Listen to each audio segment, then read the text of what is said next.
Hey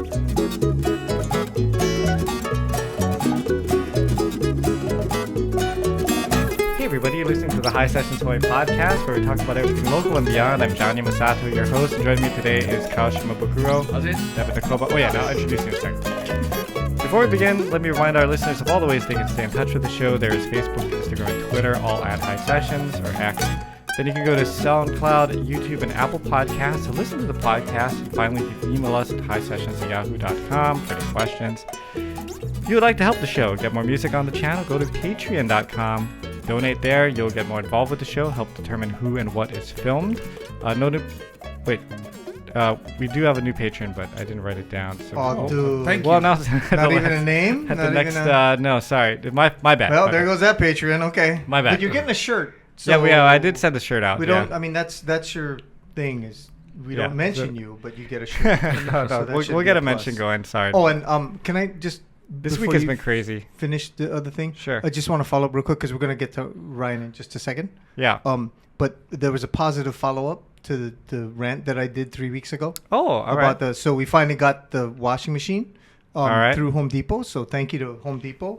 Thumbs up. I just Other bought a peop- washing machine. Yeah, through Home some Depot. people have said, but they delivered when they said they were going to deliver. We got all the stuff. The guys came, so it was fine. Congratulations. So positive. My mother is Good to washing know. clothes. She's Yeah. complaining about the clothes, but it's okay. Yeah. Anyway, so continue. Good. I'm happy because Yeah. Okay. Good grief. Kupu Kupu Landscaping, landscape architects. Call Kevin Yokomura, 808-722-8685 for a free estimate, or you can go to kupukupulandscaping.com. Of course, Fort Ruger Market. Yep. This day is all over the place, so I had a plate A. Nice. And Nothing wrong with play A. plate A is good. Yeah. Okay. All right. So for Ryan, I did this thing. So Ryan, we've been doing. First, been doing. let me introduce Ryan Kalei Tsuji. Is a guest of ours. Thank you But- for having me. We're doing this thing with Grok, and or ChatGPT, one of those things. So when I look you up, Ooh, okay, gosh. this is what it says, and you either confirm or deny. That's What scary. what I on says there? about Okay. you. Yeah. Okay, and by the way, it's a lot, so I'm only going to read the first paragraph because it's like 3 paragraphs long. Really? I had no Ryan idea. Kalei Tsuji is a multifaceted media professional and an entrepreneur from Hawaii. Wrong already. He's best known as a host, reporter, producer, and sports commentator, originally from Hilo. Built a prominent career in communications, starting from his early days as a TV reporter and expanding to various ventures. President and CEO of RKT Media Hawaii, a digital media company founded in 2016 which specializes in producing high-quality video content for social media, web, and television platforms. Additionally, he co-hosts Spotlight Now and Hawaii News Now with Yunji. Yeah. Denise. Denise, yeah. Yes. Okay, and it goes on and on. It has a strong background in sports, entertainment, and covering a commentator, spectrum, all that kind of stuff. Is this? Did it find the right Ryan? That is me.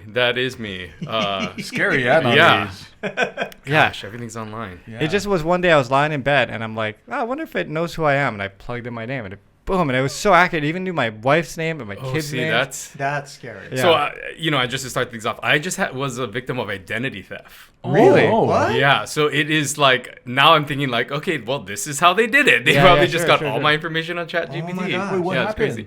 crazy. It's a long story, but basically someone hacked into my email account and was sending invoices to my email and then forwarding it onto my accounting and finance team saying to pay these invoices my as gosh. well. Oh my god. Oh my God. And I lost a lot of money. That is crazy. Yeah. What the hell? Oh. So it was very and then I found out like all my information was on the dark web. Someone bought it in January. So they I have like a profile that's floating out there. So Wow.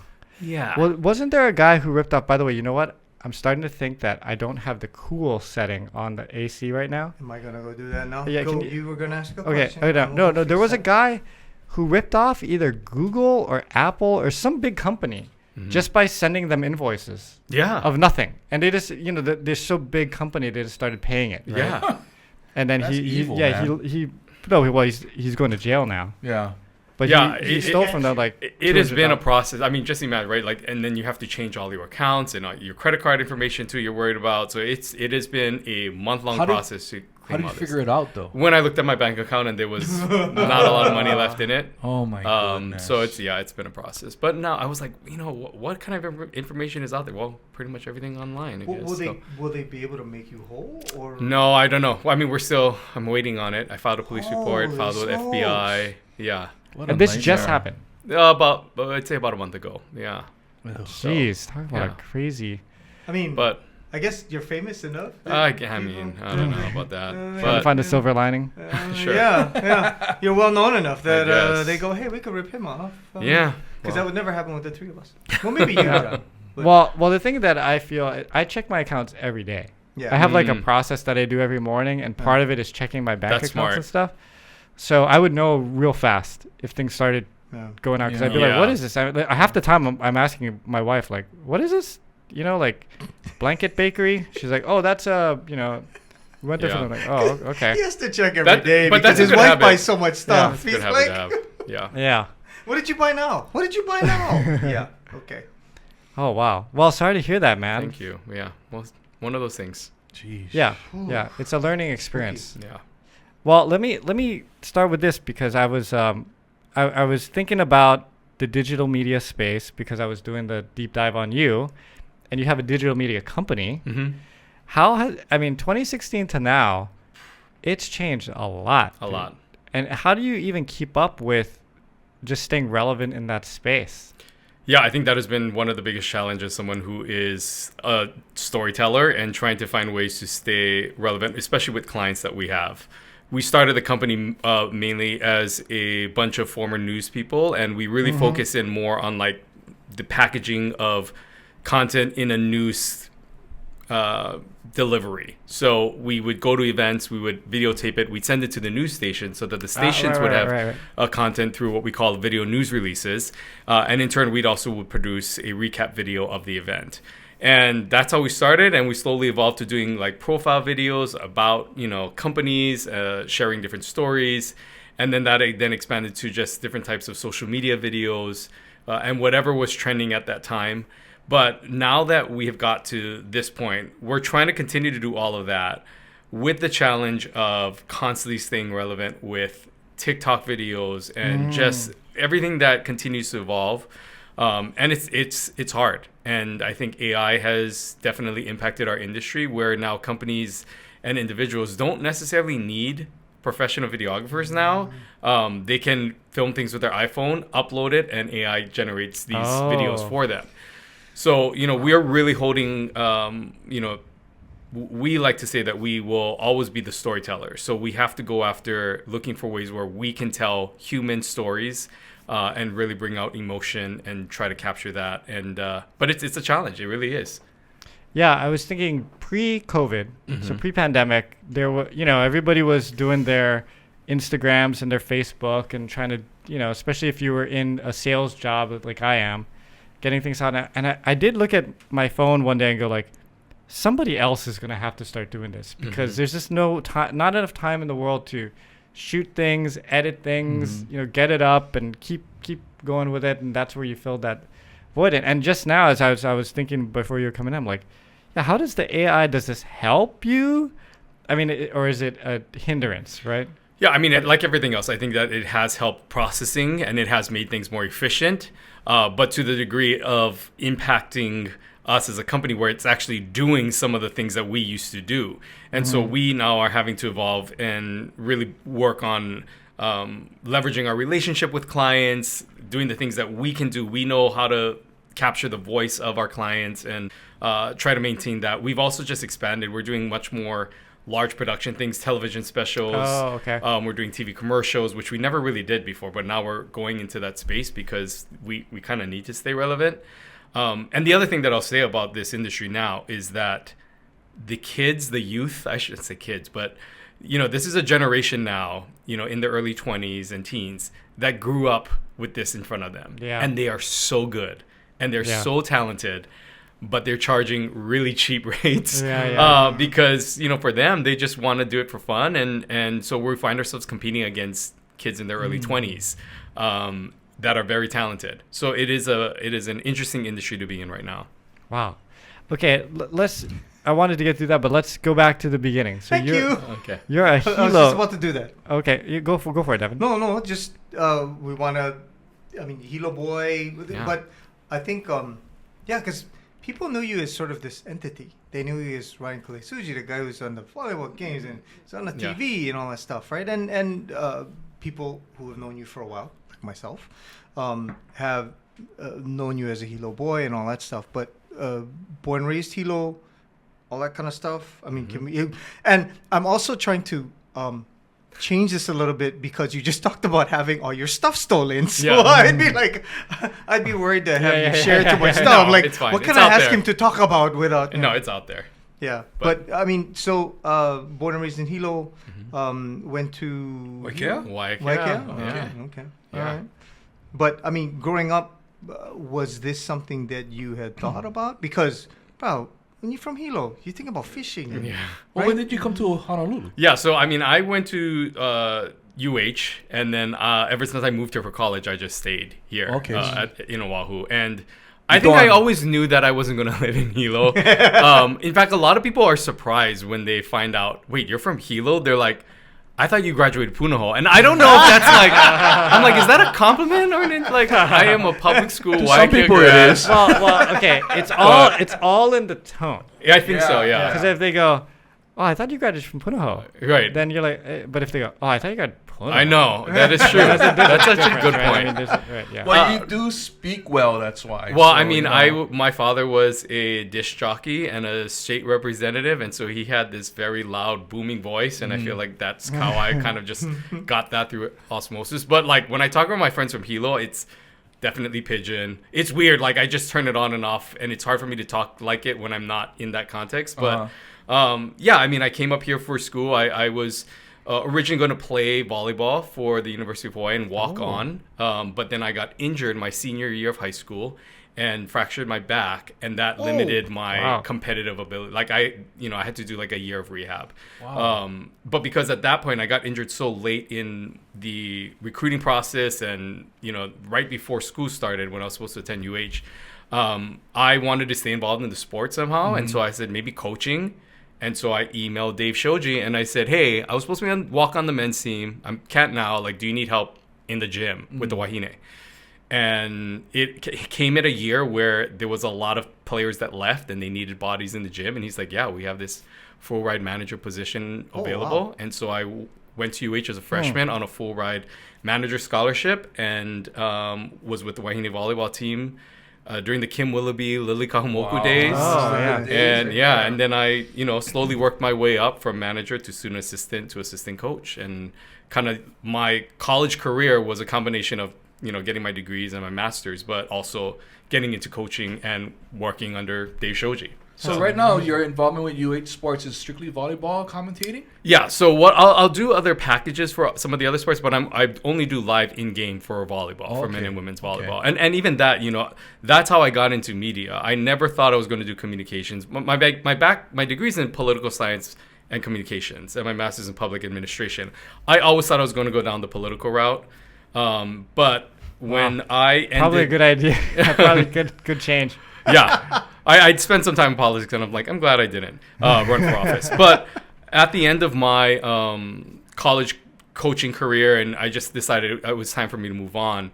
That actually was the first year where Charlie Wade, who was Dave Shoji's assistant coach, he's now, of course, the head coach for the men's team. He left to coach at Pacific, and then he came back to Hawaii to take over the men's program. His first year taking over the men's program in 2008 was when I left coaching. And so that year, there was a vacancy in the color commentator position because Chris McLaughlin, who has been doing it for 40 years, decided he was going to take a year off to go coach at Stanford because his son Spencer was playing there. And so there was this vacancy next to Jim Leahy, calling Charlie Wade's first year as the head coach. And they asked Charlie, like, who do you want in that role? Like, who would you recommend? And he recommended me. Wow. And so I never did anything in television, never did anything communications.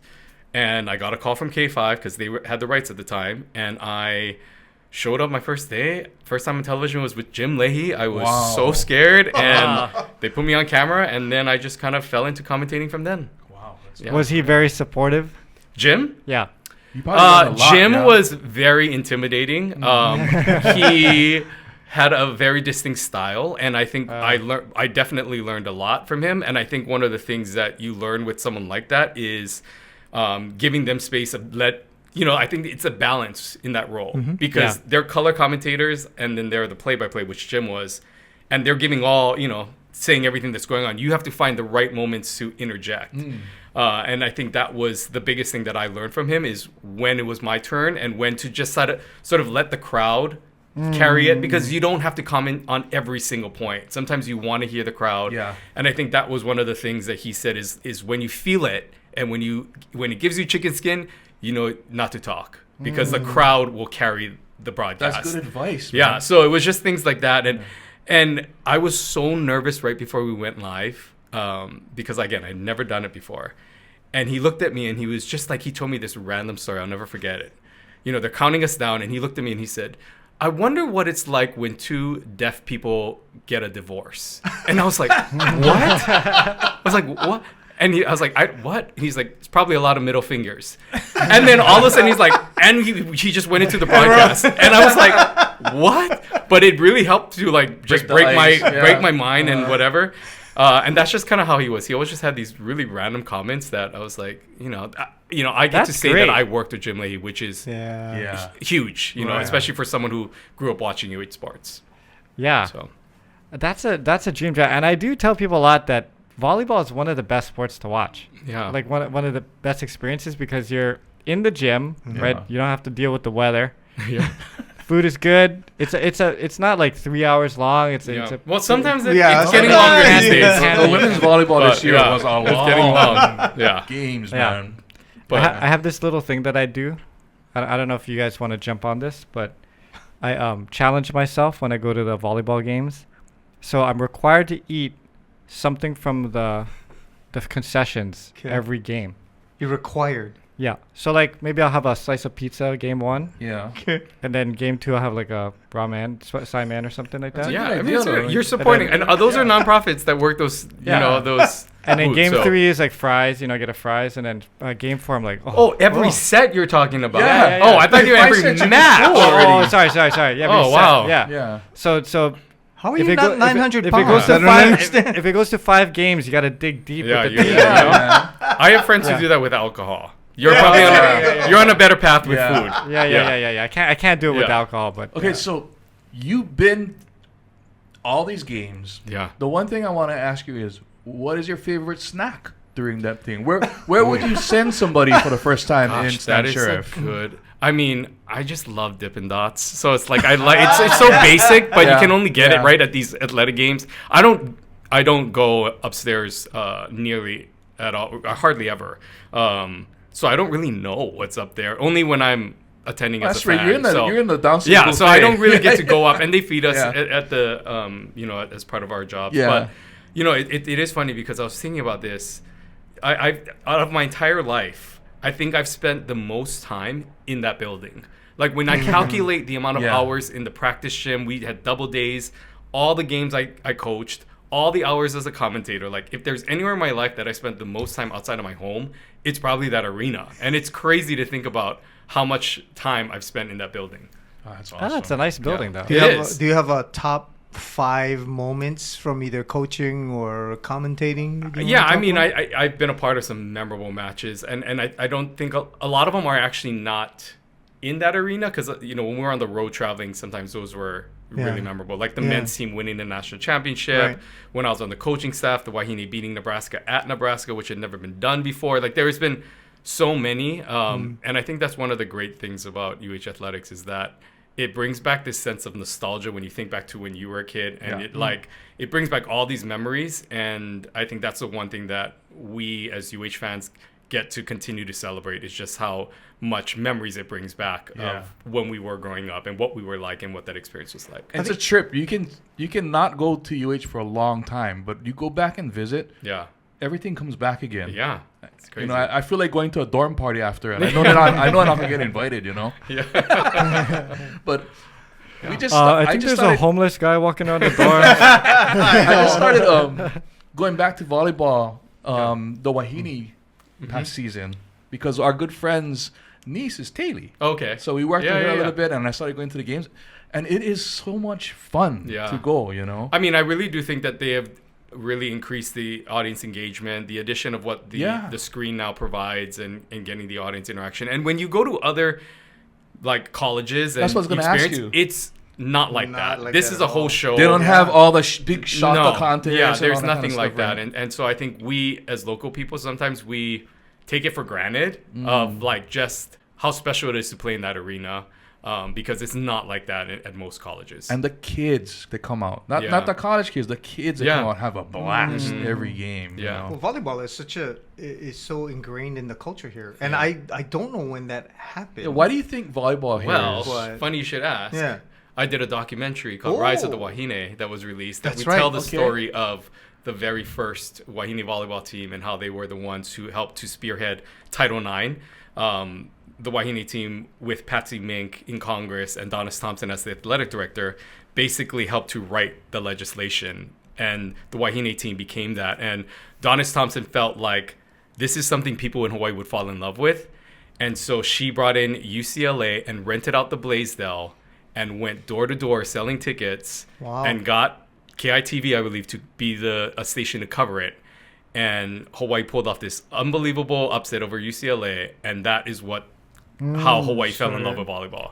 Because the Interesting. word got out and Wahine volleyball just blew up. after Donis that. Thompson was really quite integral to a lot of the stuff that happened here. Where can we see this documentary? It's online, riseofthewahinefilm.com. It's going to be 15 years since we started the project, 10 years since we actually released it. And it's been out for some time now, but we're still having showings, and it's a great, I think, documentation of Title IX and the history of women's athletics in Hawaii.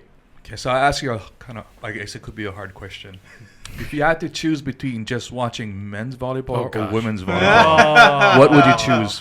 Gosh, I mean, I think I have to say men's volleyball now. It's so much more competitive, and just the athleticism of where the game has gone is just so entertaining. We have a fantastic team. Yeah, and I think that makes a difference. I'm not down, nothing against the Wahine at all. But I just think the physicality is something for me that's just a lot more entertaining. It's spooky when you're close by and you see those balls come by you, and they're like, wow. I know. It's like, I don't know how dodging I don't know bullets, how man. they dig those Yeah, I things, don't know man. how they- It's crazy. I don't even know how they to watch see that. the ball. Yeah. Yeah. Because even if you get it, like if you've ever been served a volleyball really hard and you hit it with the bump, it still hurts. It hurts. so I've bad. seen guys get Yeah. hit in the face a couple Yeah. games Yeah. ago. It and does. They don't even knock out. They just There's stand some who've got concussion protocols. Yeah, it's Really? definitely, Oh, really? definitely. Wow. So Well, I mean the speed. I mean, I remember Yuval Katz and those Yeah. guys all playing. Yuval And Katz. I remember that watching them play, the speed of the game, it looked like it went from 60 miles an hour to like 120. yeah. Just in that one short span. Is it because we had so many the influx of the European players and stuff? Sure, Did that- I think so, was it but I part of just think overall the game has evolved so much. I mean, you look at some of those players now; they were like 6'3", 6'4". Yeah. Tread Rosenthal now is 6'11". I know, that guy's Like a it's monster. just it's a different game now, and I think that the sport is growing in popularity, and more kids are playing it. They're choosing volleyball over basketball, Wow. and so you're getting different types of athletes now that are just changing the game. For extending your career, is volleyball better than basketball? That's why they're kind of gravitating towards that.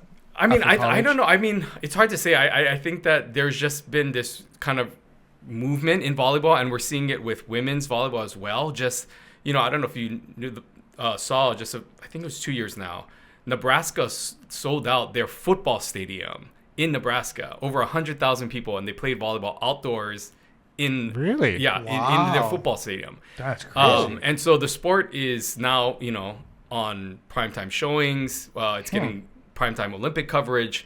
So I just think overall The the Olympics game's in are a good always place. great. Yeah, Volleyball. Yeah, it's always great. yeah, Yeah, my it's funny because my classmate is Clayton Stanley. yeah. Mhm. He was a UH player. He went to the Olympics and stuff. Yeah.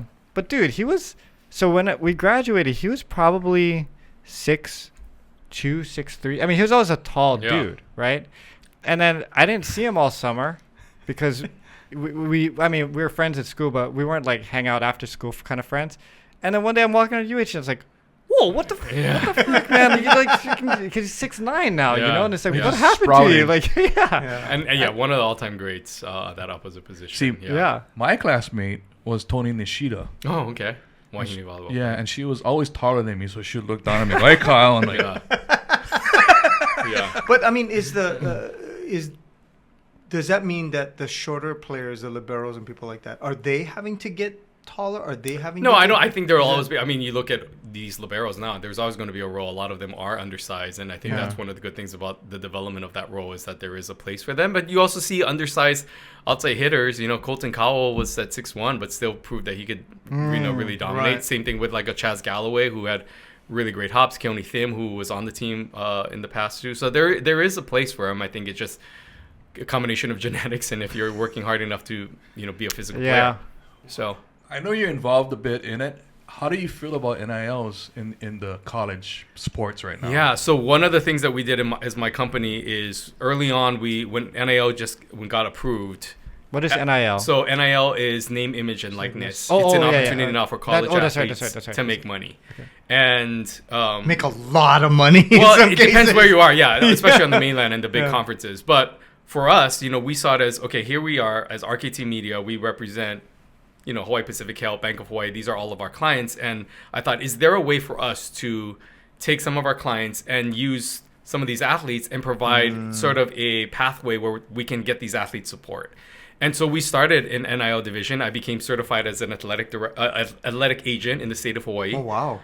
And we started this division of RKT Media called RKT Athletes, where we represent athletes at UH and try to get them local deals. And it's okay. There's not a lot of money right now here locally for it. A lot of it is coming from outside of Hawaii, but it's every month. I feel like the NIL world just evolves and something else comes up, and there's collectives and. How do we compete in retaining our athletes Yeah, though now? that is something. So I think that's in front of the new athletic director, whoever takes it over has to really tackle with is how we can find support locally to be able to support the athletes here. Because when you think about it, UH relies so much on corporate sponsorship. And so if you are one of the big four banks and you're like, okay, I'm giving X amount of dollars to UH every year as a corporate sponsor, but now you're also asking me to give another portion to just your athletes. Yeah. Something's got to give. I don't think the budgets are going to increase. So it's trying to widen the pot, I think. And I think it's trying to find outside money who have ties to Hawaii, who have gone to UH, people who want to support these athletes and finding ways to funnel money directly to them because it's hard to Isn't compete. somewhere in the system too, like somebody like Kimo Kai's doing NIL things now too, right? Yeah, Like so the system. UH has now people within the department that are focusing in specifically on that. But we've been able to find some great support. Outrigger has done a lot to support NIL athletes. Bank of Hawaii did it at a time as well. Hawaii Pacific Health is doing a lot of different things. So I think it's evolving and people are becoming more open to how can we incorporate athletes into our own marketing strategies. So It's just insane to think that a 19-year-old kid can make more money than the head coach of the team. But you know what's also crazy to think about is if this was around back in Colt Brennan days. He would have That, been a or millionaire off even the get. Kim Willoughby, Lily, those days, Yeah. those athletes were like superstars, right? But you know what? Would Colt even stay? Yeah, I It know. would be the question, Yeah, you know? good question. Yeah. I think he still would have stayed. I don't know, man. You get that But I kind of think they money would've- throwing down from a big name It's hard. school, It's hard to compete. and you're on national TV. But I mean, he also stayed at a time when everybody was like, "You crazy? Yeah, he could've Why aren't left you?" and You know what I became a mean? Like, so millionaire, but, yeah. I think for certain athletes, the draw of playing in front of us and representing Hawaii is much more important to them than anything else. And I guess the key for us is to make sure that we don't take advantage of it too much, and to try to help them out. I mean, with Colt, it was like he wanted to be here. It wasn't he wasn't being fake about it. He just really loved Hawaii, and we accepted him that way. But times have changed, though. Yeah. times have really changed. Changes Well, everything. I went to Gonzaga. I didn't go to UH, but Gonzaga is having the same issue because we're a small, privately owned school, and we get kids jumping into the portal. We get kids leaving because they're going to get $1 million for playing at Grand Canyon University, and they'd rather get the money than play ball for a team that's Right. nationally Yeah. ranked. Yeah. And so the fear, I think, for us, and it's where UH, at least the volleyball side, would need to worry because somebody going to steal these players. Well, we It's, did you know. lose some Yeah, Wahine- I mean, Wahine there's players a and lot. stuff. I mean, Yeah. you're gonna constantly see it. I Yeah. mean, it's going to change everything. It's going to be rare that a player stays 4 years Yeah. from now on. And it's, I don't know, for me, that's rough too because Yeah. I get them needing to leave or wanting to leave, but it's hard to root for the players. You have Yeah. to end up rooting for the program instead of the Sure. players, I guess. Well, I mean, I think overall too, that's where it comes in with the coaches and how they recruit and how one of the things for the volleyball side as well, especially, is that you're not gonna. There are very few places where you're going to get that experience of playing in a sold out arena anywhere else in the country. And so That's they true. really have It's to a special play place. to the fan base, Yeah. the support Yeah. that you get, that beyond just money that you're going to get, you're not going to have that kind of atmosphere anywhere Kids else. not going to be lining So- up after the game to Right, get for autographs. No one's going to know who you Also, are. You know? recruiting foreign players has an advantage Yeah, for Hawaii. for sure. Yeah. For sure. Because Yeah. Yeah. the NL deals doesn't apply. Right. That's right. That's Oh. true. Yeah, that's They right. They can- can't get I the NIL see. stuff. Well, not yet. Not yet. Anyway. Yeah, But, you know, yeah. to just play in front of a sold out crowd, people Mhm. screaming every weekend, you're a rock star. Yeah. You know? And it's like, hey, Eastern Bloc, where it's negative 12 degrees every day.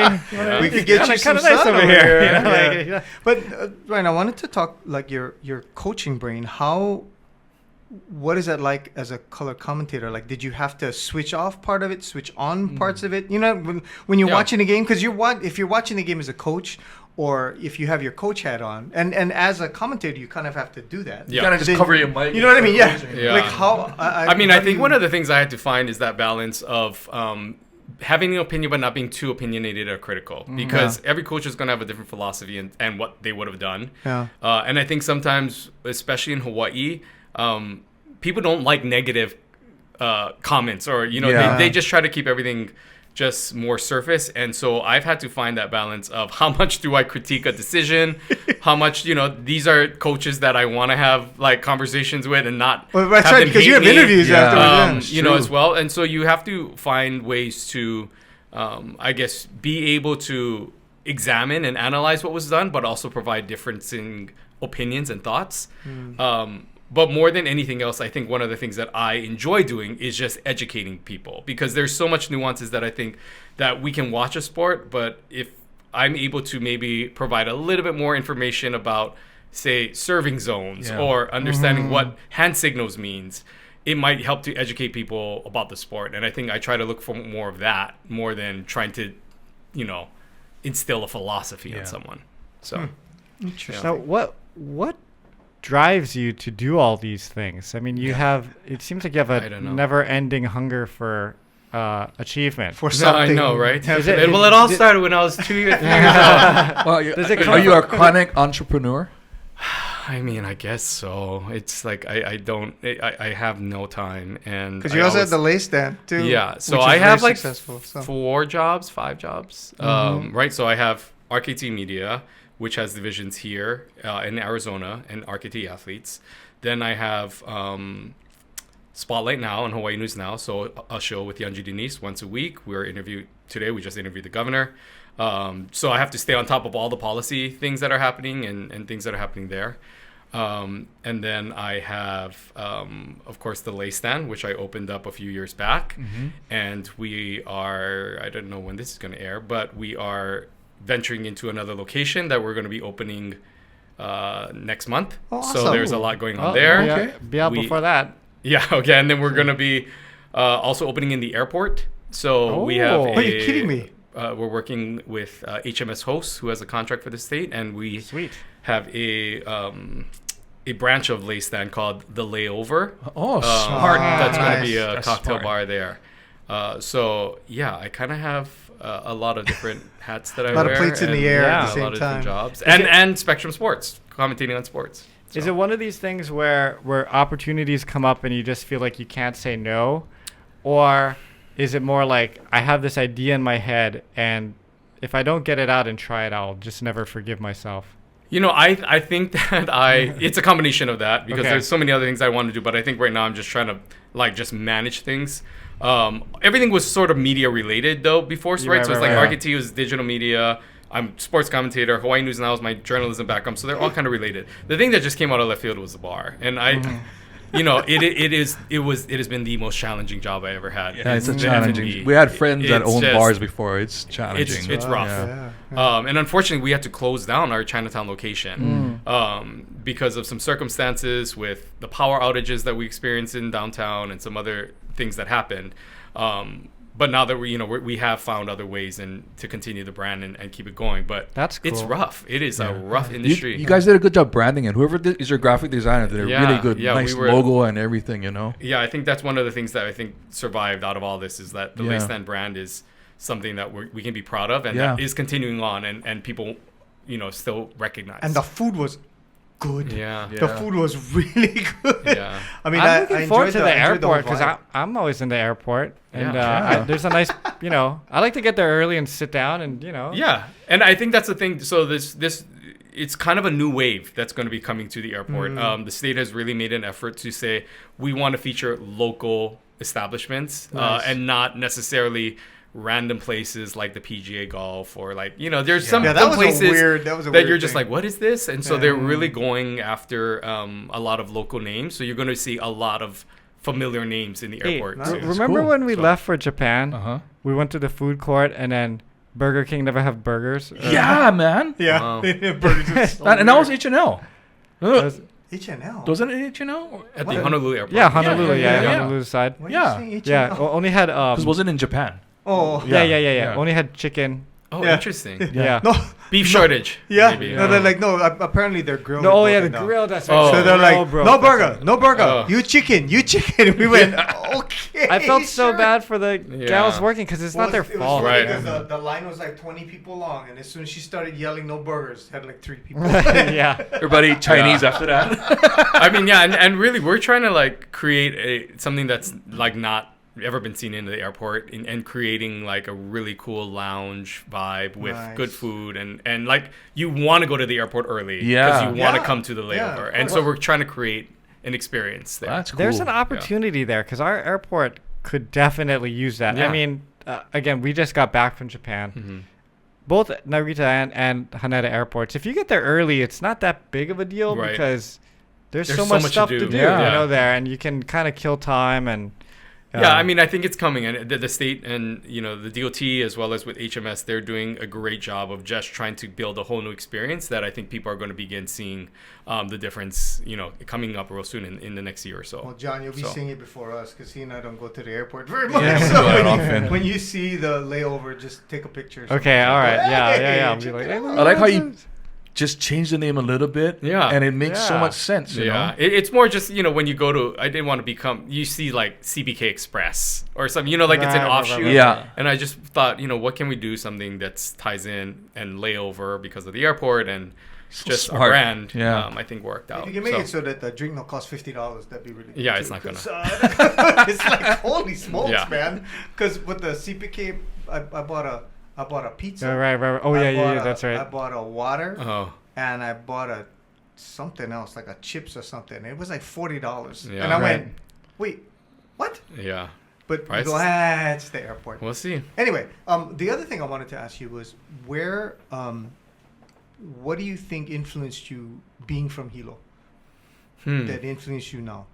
I mean, besides the fact that you're like, well, I'm not going to live here. Yeah. So I gotta go do some more stuff. No, I mean, I think that being from Hilo, I mean, I am always impressed by the amount of talent and leaders that come out of that community. I mean, when we just look at the amount of influential people within our industries and the leaders that we have, I mean, it is a place I think that is very special, and I'm very proud to honestly and obviously call it my home and where I'm from.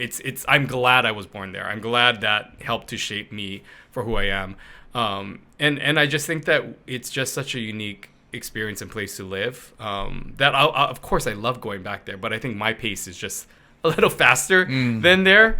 But just I think the family and my family and my dad and his role in the public world definitely influenced me into the different opportunities. Yeah, why don't you talk about that a little bit? Because you and your dad were really close, and he was such a great man. So just talk about him a little bit? Yeah, I mean, he did a bunch of different things as well. I mean, he was in banking for years. I said he was a radio disc jockey at the beginning. He went into banking, and then he bought a candy company after he retired from the bank, and then he decided to run for office. And he'd always been involved in public life and decided he wanted to serve, and so he ran for as a state representative and represented the Hilo community for a number of years. And I think that is where he really shined, because he used a lot of his experience. But, growing up as a son of a politician, it just kind of changes the way you have to be on, and every picture you take ends up being on some kind of brochure. You have to behave then. You have to be good, you have to be a good boy in Hilo then. Huh? But honestly, like for me, I love politics, and I still do. And so he used to take me to the the pre-election rallies at Mohel Bandstand.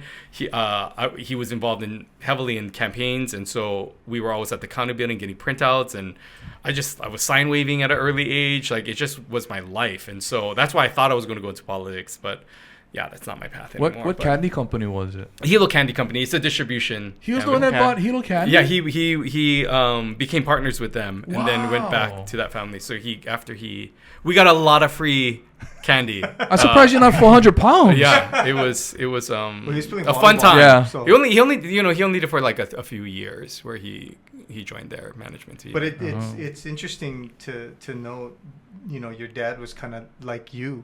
It's just he did one at a time. Yeah. Like he tried to try everything at once. But he tried, if something interested him, he would try it and he'd go for it. And I think that that connectedness to people that he had, right? Mm-hmm. I mean, you inherited that obviously, because that ability to sort of get to people quickly, get them to like you. Right, that's definitely a political. I mean, and I think one of the things that he was so good at was he was just good at like treating everyone fairly. He didn't have enemies in the world of politics, which is rare. And like even today, his name, like there was a bill this session or last year that got signed into law that has my dad's name on it about biosecurity, and it's like lawmakers are still paying homage to him some 8 years after his passing. Wow. Because I think of the influence that he had. And so, yeah, I'm definitely proud of all that he's accomplished. So, yeah. What else hobbies you had in Hilo besides sports? Did you go lure fishing a lot? And we did. I mean, lifted Tacoma and all that. No, I didn't. It wasn't that. That wasn't my world. But I was just telling my friend the other day. It's so crazy how, when we were growing up, and I'm sure it's the case for not only people in Hilo, but when it was summer or you had the weekend off, like you would just leave home and your mom and your parents would just say like come home for dinner, and we would just like ride our bikes, like we would go play in ditches, in streams, as long as like we came back home. Right. We didn't have cell phones, we didn't like there was no way for our parents to check up on us. Like we kind of just had all this freedom, and I think like nowadays it's like there's no way, right? Like you're just gonna be like, okay, go wander the neighborhood and come back before the sun is down. No way. Well, now they all just want to sit on their computers. It's just crazy. So I think that was the joy, is like being able to live in an area like Hilo where there was so much things to do. I mean, I would just love hanging out in a town as a kid and then Yeah. throwing out a pole across the street and fishing. Yeah. Like, Too bad you lived in Pearl perfect City. life. When never have ocean and never have a shopping center other than Pearl Ridge. Yeah. And the mall was your babysitter. There were times Yeah, where your parents would yeah. be like, okay, they drop you off in the mall. They're coming back at 5:00. Here's $5, and you make it work. You're there all day. Yeah. It's just, I think it It was such does a make different time. parenting complicated though, dude. Yeah. Because like as someone who has kids, I don't feel comfortable just leaving them at the park or at the beach it's or whatever. different. But then also their phone, you can track their phone, you know Sure. where they are, right? So they have to be a little bit more honest with you, or they have to be super crafty. Yeah. I would right? have Because hated that in high I school, know. being tracked like that. I know, right? Yeah. No ways. Or No even ways, social man. media. Yeah. Thank God I didn't have that was not around. Especially if your Oh girlfriend my or God. boyfriend can now track you, and that's Yeah. like part of Right, the thing. right. Like, Jesus. So I've had No. to talk to my kids because like, my daughter wanted to go to a hotel party. Yeah. Oh, Mm. okay. And Okay. she brought it up because obviously I'm gonna know if she goes to the hotel. Yeah. Yeah. I don't normally look at where she is, but if I just happen to do it, right? So we talked about it, and I'm like, I know what goes on at these things because I've been to them when I was, and Yeah. it's kind of hypocritical for me to like say no when I went, but But didn't did you tell my tell your parents. mom? Yeah. Yeah, exactly. I didn't You tell my usually lie to your parents, right? yeah. So she's telling me, so I'm like, okay, well, here's the deal. You can go, but I'm gonna pick you up.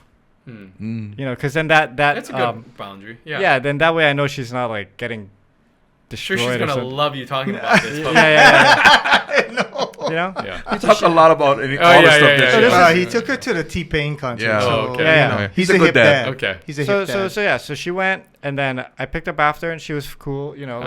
like I didn't. She wasn't drunk. Yeah, she wasn't stumbling out of Yes. there. Yes. So I'm like, okay, so That's so- that yeah. built a little bit of trust there. So now I can, Nice. let the leash go a little bit more. Yeah. But it's kind of complicated different. because it's Yeah. different, you know. yeah. Yeah, I mean, I'd love for my kids to just run around the park all day like I did, but there's people that come It's, around. it's a different world now. There's different It is. distractions and different devices. Yeah, It is. Yeah, for sure. yeah. So all right, okay. Man, you know what? I had another question, but I'm having a brain fart right now. Long day you As you had. can tell, we're very professional. Yeah. Yeah, Oh. it's been a long week, man. There's Yeah. just like a ton of stuff. I mean, not just like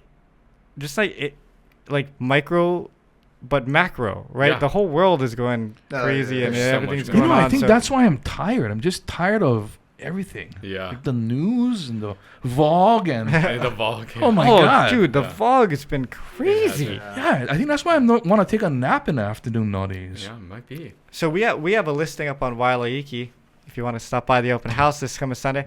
But for the first time ever, we couldn't get a good view picture Because of the because Vogue. it just Oh, looked like really? San Francisco or something Yeah. out there. Like you could barely see Diamond Head because it was just so cloudy. Yeah. Yeah, it's I guess something's erupting. Yeah, I mean, the Yeah. You're on the news. Yeah. Something. Kilauea's intermittently erupting. Oh, Yeah, and then okay. we had that stretch of the south Kona winds that were Yeah. blowing Yeah. the When the Vogue. Kona winds happen, Yeah. dude, it's over. And which Yeah. is crazy to think, like, on a normal trade wind, we don't normally experience that, but like, and then when that happens, that's like what life is like for people in Kona. I wouldn't. When I they would get imagine involved all the Vogue time. doesn't bother you as much. Though. It's not as much, yeah. Yeah. I mean, I think because it's You grew up with it. around it. Yeah. Yeah, I don't really get affected too much by it. Yeah. What is your sleep schedule like now? Oh, don't even. I mean, very very little. Like I said, there's a bunch of things that are happening right now in my world. I'm lucky if I get 4 or 5 hours. Wow. Wow. Jeez. Do you nap? So no, I don't really. I mean, I can, like, if I have. I think that was the thing. Being on the morning news for as long as I did. Wasn't that long. 3 years. You learn how to nap like whenever you have time. So like sometimes, yeah, if I have like 5 minutes, I'll take a 5-minute nap. I can fall asleep really easily because I think I'm always sleep deprived. Are you pounding energy drinks throughout the day? I or do. Coffee? I do have like 1 Celsius a day. See, okay, Oh. here's So, your which problem is too, though. not You great. have nice hair, and it's like nicely. But see, I also just came from television, so I just came right off. okay. the Well, news see, set. but- I no, came but- from my So, house. yeah. I But just I came have this problem. yeah. I have this problem as well because I have the type of hair that once you press on it for a bit, it just stays in that position. So Hey, if just I- be happy you guys get hair. No, mine takes work. Mine doesn't just stay. Yeah, I have so, like so a if lot I of if I curls take in a my nap during the day hair. Oh, and I get where you're going. then Yeah, then the you next get fancy. appointment I'm at, my hair is like sticking up in the spot that I was Oh, lying yeah, in, yeah. right? No. You wear a hairnet. So Take a nap. hair Or nap. put product in your hair that Yeah. just keeps it stuck. There you go. That's No, usually but Beauty tips that's now, that's so. worse because the product will hold it in whatever. Like right, if you're lying on your side, then this side of my head's gonna be flat. This is actually the longest you've had your hair. Usually you get that weird like Oh, the crew buzz? cut that makes you look Yeah, nuts. that's and coming. then That's coming. he Yeah. does. Yeah. He like every so often he'll get tired of that and he'll just shave the whole thing. And then I might he not be does. able to do it this year because And then he looks crazy. This is so random inside, but I just remembered we were in Hawaii 5-0 together too. I was gonna bring that up. I completely forgot about it until I Yeah. just saw it. I was like, wait a minute. Was were he in the same- security guard on the other We side? were both- Yeah, Yeah, we were both TSA officers. yeah, yeah, I remember yeah. my name because it was on my name. It was Landry Tanaka. Was my Landry Tanaka. yeah. Landry Tanaka. I remember What was my your name? Myers.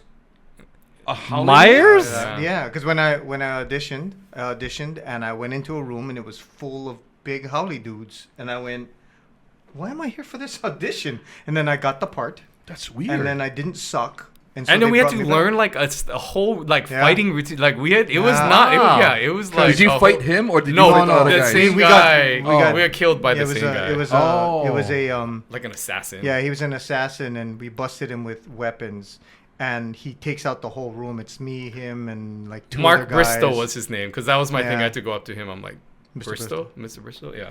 I think Wow. I remember that I actually have it episode. on my phone. Yeah. Crazy. But- and then, but the thing is, that was what, like season 2 or 3? Yeah, season 2.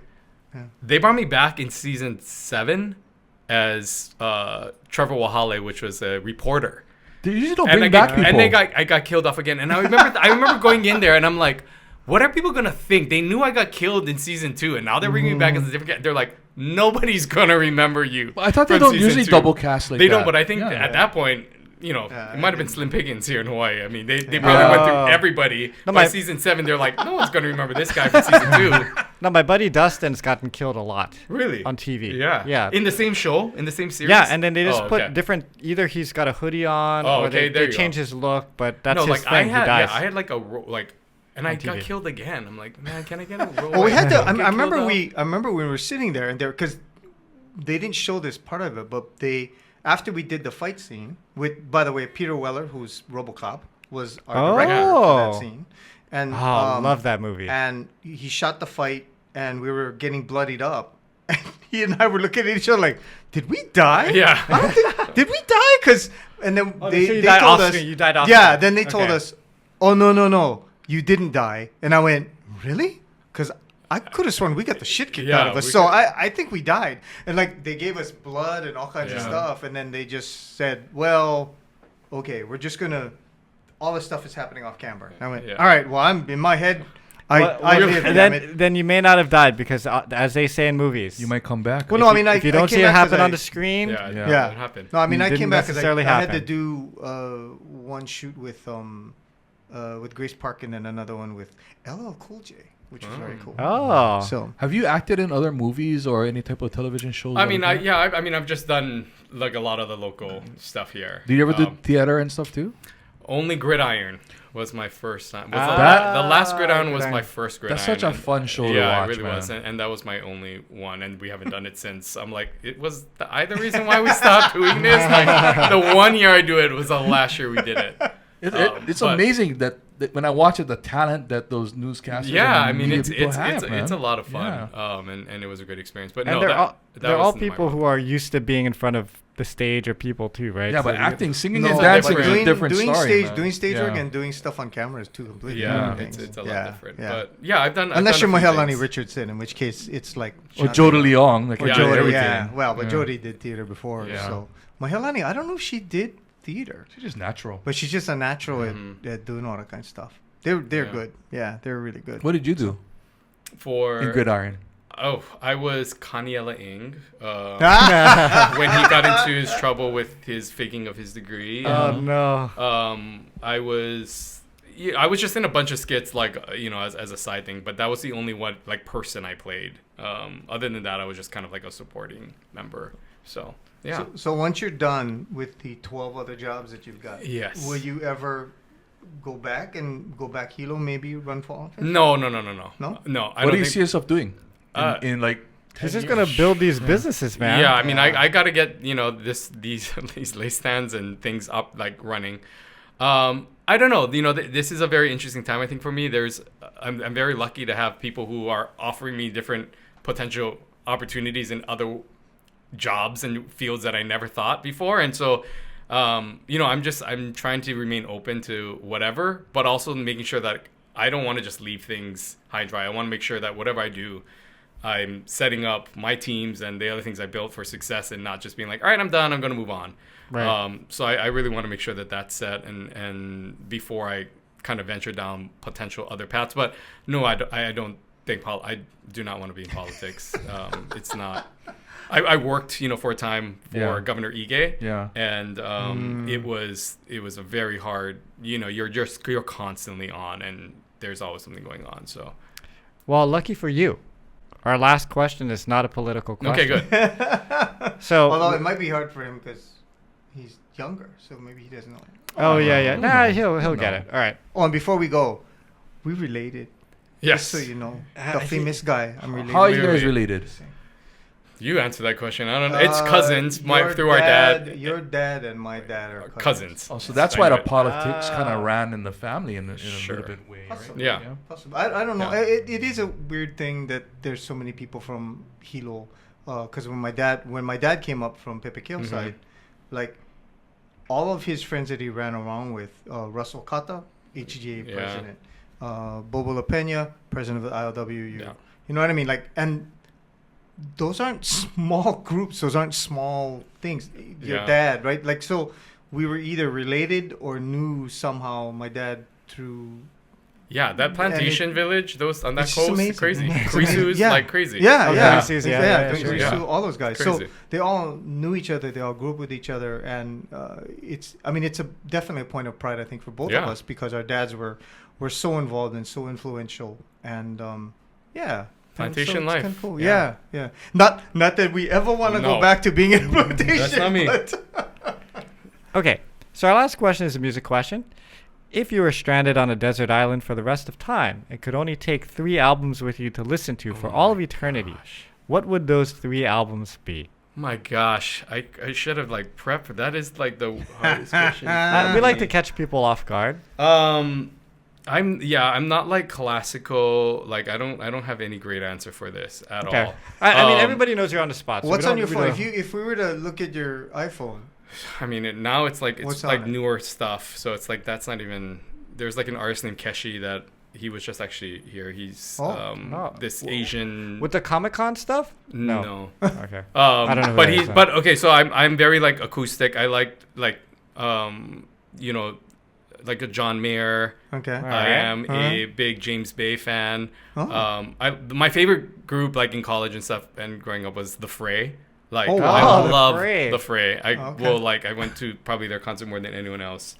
Teddy Swims now. I love like so. There. Are you going to the concert? Because he's going to be here. Yeah. Okay. I am. Oh, that's right. I saw an advertisement. Yeah, he's going to be at the show. Seven Sons going to be involved with that? No, that's the one we were supposed to go on Saturday. Okay. Yeah. But yeah, more of that kind of vibe. Nice. You know. I think songs about Jane, that Maroon 5 first album, was like an album that I loved growing up, and so 3 of those type of albums. Yes, whatever that combination. That style. It's a lot.